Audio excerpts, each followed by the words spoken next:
BPSC 17वीं री exam को देखते हुए देखिए पटना हाई कोर्ट ने जिस तरीके से याचिका को खारिज कर दिया, इसके बाद देखिए मामला जो है अब सुप्रीम कोर्ट चला गया है और अब जाकर सुप्रीम कोर्ट में अभ्यर्थी इस मामले को चैलेंज करेंगे। अभ्यर्थियों की यह साफ मांग है कि री एग्ज़ाम करवाना होगा। 4 लाख से ऊपर इस एग्ज़ाम में अभ्यर्थी शामिल हुए थे। बड़ा सवाल है कि जिस तरीके से पारदर्शिता जो है इसमें नहीं बरती गई थी, ये आरोप देखिए हमारा नहीं है, अभ्यर्थियों का है।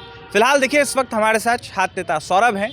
सौरभ से जुड़ेंगे, बात करेंगे। सौरभ, क्या कहेंगे? पटना हाई कोर्ट में कहीं ना कहीं निराशा मिली आप लोगों को, अब जाकर मामला सुप्रीम कोर्ट में चल गया है। क्या कुछ सुप्रीम कोर्ट में मामला गया है और क्या कहेंगे? बहुत बहुत धन्यवाद आपका अभिषेक जी। निश्चित रूप से हम लोग ने कहा था उस दिन भी कि जब हाई कोर्ट से मामला हम लोग का खारिज हुआ तो काफ़ी निराशा थी, हम लोग सब लोग निराश थे। लेकिन हम लोग फैसला पहले कर चुके थे कि ये मामले को हम लोग उच्चतम न्यायालय या अपेक्स कोर्ट में ले जाएंगे। तो उच्चतम न्यायालय में कुछ लोग गए हैं, फाइल होगा, आप लोग को भी मोटा मोटी जानकारी मिल जाएगी किस दिन क्या हो रहा है। लेकिन हम लोग पूरा आश्वस्त हैं कि हम लोग सुप्रीम कोर्ट जाएंगे। पूरी तरीके से गर्दनी बाग में अभी काफ़ी विषय जो मतलब चर्चा का विषय बना हुआ है, लोग चर्चा कर रहे हैं, अभ्यर्थी चर्चा कर रहे हैं, अलग अलग तरीके से इसको प्रचारित किया जा रहा है कि गर्दनी बाग का आंदोलन जो है गुमराह कर दिया। कुछ लोग आए थे, कुछ लोग थे, तो वही कह रहे हैं कि भाई प्रवासी कोई मीटिंग थोड़ी हो रहा था कि कुछ लोग आके उसको डाइवर्ट कर दिए। गर्दनी बाग का आंदोलन विशुद्ध रूप से छात्र का आंदोलन था। उसमें आने की जो वजह थी, कुछ चीज़ें थी जिसको लेकर काफ़ी उपपाव की स्थिति में रहे। कुछ लोग आरोप लगा रहे हैं कि एक शिक्षक की भूमिका, किसी शिक्षकों की भूमिका ऐसी नहीं थी। सारे शिक्षक का आना गर्दनी बाग आंदोलन के लिए विशुद्ध रूप से एक हितकारी था। उनके आने से हम लोग के आंदोलन पर विशेष रूप से प्रभाव पड़ा। जहाँ तक भीड़ की बात है, लोग पूरे तरीके से जुड़े थे, करेक्ट थे कि नहीं भीड़ आना है। और पूरे तरीके से आप देखे होंगे वहाँ पर 10 की संख्या से लेकर और कम से कम 25-30 हज़ार की संख्या में अभ्यर्थी आए प्रत्येक दिन। कभी 2000, कभी 4000, कभी 5000। तो ऐसी बात नहीं है कि गर्दनी बाग के आंदोलन को कोई व्यक्ति के कहने से आंदोलन समाप्त हो जाता। और जो लोग आरोप लगा रहे हैं उनके स्पष्ट उनका मानना था कि ये किसी एक खास विषय को लेकर, अगर आपको ईगो सेटिस्फाइड ही करना है तो तुम करते रहो ईगो सेटिस्फाइड, तुमको उसी विषय से मतलब है। वो इंतजार में था कि ये लोग हार जाएगा तब आके बोलेंगे। जब छात्रों पर लाठीचार्ज हो रहा था, जब हमारी बहनों को दौरा के पीटा जा रहा था, डिटेन हो रहे थे, गिरफ्तारी हो रही थी छात्रों की, शिक्षकों की, तो उस समय तो तुम्हारे मुंह से कुछ नहीं निकला। जब हम लोग कोर्ट से हार गए तब बोल रहा है कि व्यक्ति की भूमिका, आप तो सबूत देना चाहिए। तो 1000 करोड़ रुपए की बात कई जगह पर की जा रही है। तो सवाल उधर डाइवर्ट नहीं करना है ना। मामला कहाँ है? मामला गर्दनी बाग के आंदोलन को। गर्दनी बाग विफल क्यों हो गया? उसके पीछे जो वजह थी उसमें ये आयोग अपनाए हुए था और सरकार हम लोग की बात नहीं सुन रही। सौरभ, सवाल ये है कि पटना हाई कोर्ट में निराशा मिली है तो सुप्रीम कोर्ट में आप लोग गए हैं, सुप्रीम कोर्ट से क्या उम्मीद करते हैं? हाई कोर्ट से भी उम्मीद किए थे हम लोग सिर्फ इस बिना पर नहीं थे कि हम लोग के पास सबूत नहीं। सबूत इस विषय पर को लेकर है कि एक परीक्षा थी, 2 पाली में आयोजित हुई। 300 प्रश्न पूछे गए, जबकि 150 प्रश्न पूछने हैं 2 पाली में। एक परीक्षा केंद्र का 22 परीक्षा केंद्र पर परीक्षा ली है। यही है सामान्यीकरण। इसी विषय को लेकर लड़ाई थी और जितने भी एविडेंस दिए थे हम लोगों ने मुख्य सचिव को, महामहिम राज्यपाल को, वही एविडेंस के साथ हम लोग कोर्ट गए थे। किसी की एविडेंस की जरूरत का इंतजार नहीं था कि अगर किसी के पास एविडेंस था, जो व्यक्ति कह रहा है कि किसी खास कोचिंग इंस्टीट्यूट से 37 प्रश्न लड़े हैं, तो जब उसके पास एविडेंस है तो कोर्ट क्यों नहीं गया? कोर्ट क्यों नहीं गया? प्रमाण के साथ जाता कोर्ट और लड़ता। आप देता जहाँ उसको देना है।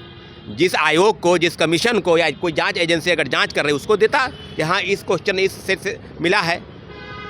तो अपना ईगो सेटिस्फाइड कर रहा है। उसको आंदोलन से कोई मतलब नहीं था, न उसको मतलब है, न वो अभ्यर्थी है। अभ्यर्थी को मतलब है, जो परीक्षार्थी हैं उनको मतलब होता है। उनके दिल पर जो लौट रहा है, जो सांप लौट रहा है कि हम लोग हार गए।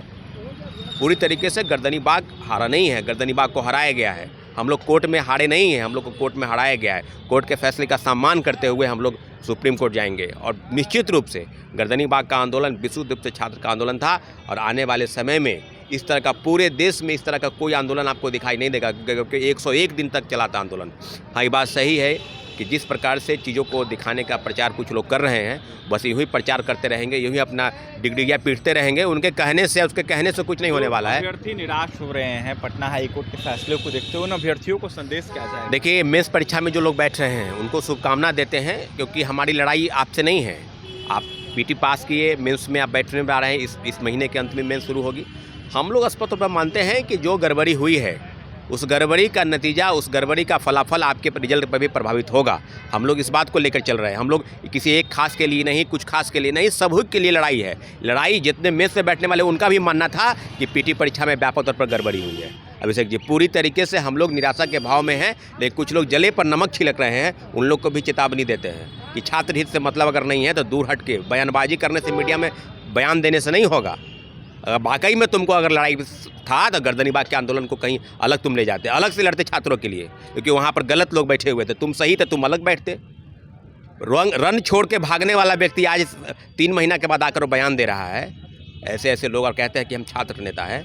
ऐसे ऐसे लोग छात्र नेता नहीं है, वो छात्रों के नाम पर छात्रों को गुमराह करते हैं। हम लोग हारे हैं कोर्ट से, लेकिन इसका यह मतलब नहीं कि हम लोग पीछे हट गए हैं। गर्दनीबाग न झुका है, न गर्दनीबाग झुकेगा। हम लोग लड़ाई लड़े हैं, लड़ाई लड़ेंगे, सुप्रीम कोर्ट तक जाएंगे। जीत हार का फैसला सुप्रीम कोर्ट में होगा, लेकिन अंतिम रूप से सुप्रीम कोर्ट हम लोग जाने का फैसला किया है। और जितनी भी चीज़ें आपके चैनल के माध्यम से हुई है, पूरे तरीके से आंदोलन पूरे हम लोग कहीं से भी पीछे नहीं हटे हैं। पूरी ईमानदारी और लड़ाई को बिल्कुल आत्मनिर्भरता के साथ आगे लड़े हैं। सभी शिक्षकों का सहयोग रहा है। किसी शिक्षक पर कटाक्ष कर देने से अगर आंदोलन समाप्त हो जाता या शुरू हो जाता तो तुम्हारे कहने से नहीं है। सभी लोगों के सामूहिक फैसला होता था, किसको लाना है, किसको बुलाना है, कौन आएगा नहीं आएगा। किसी पॉलिटिकल पार्टी के एजेंडा के तहत कार्यक्रम नहीं चल रहा था। पूरी तरीके से छात्र के लिए आंदोलन था, और छात्र अगर गर्दनीबाग से हारे हैं तो हम लोग हारे नहीं हैं, हम लोग को हराया गया है। ये हारे नहीं है, हम लोगों को हराया गया। ये आरोप छात्र नेता सौरभ का है। सौरभ ने यह साफ तौर पे कहा है कि आंदोलन को कहीं ना कहीं डाइवर्ट करने की कोशिश की जा रही है, बिल्कुल उचित नहीं है। ऐसे में अभ्यर्थी चुप नहीं बैठेंगे। गर्दनीबाग धरना स्थल लगातार भरा रहेगा, अभ्यर्थी लगातार वहां टिके रहेंगे, और ऐसे में सुप्रीम कोर्ट से अभ्यर्थियों की उम्मीद है कि उनके हित में फैसला दे सकता है। फिलहाल क्या कुछ होगा देखने वाली बात होगी सुप्रीम कोर्ट। और भी तमाम खबरों के लिए NBC 24 के साथ बने रहें। बहुत बहुत धन्यवाद।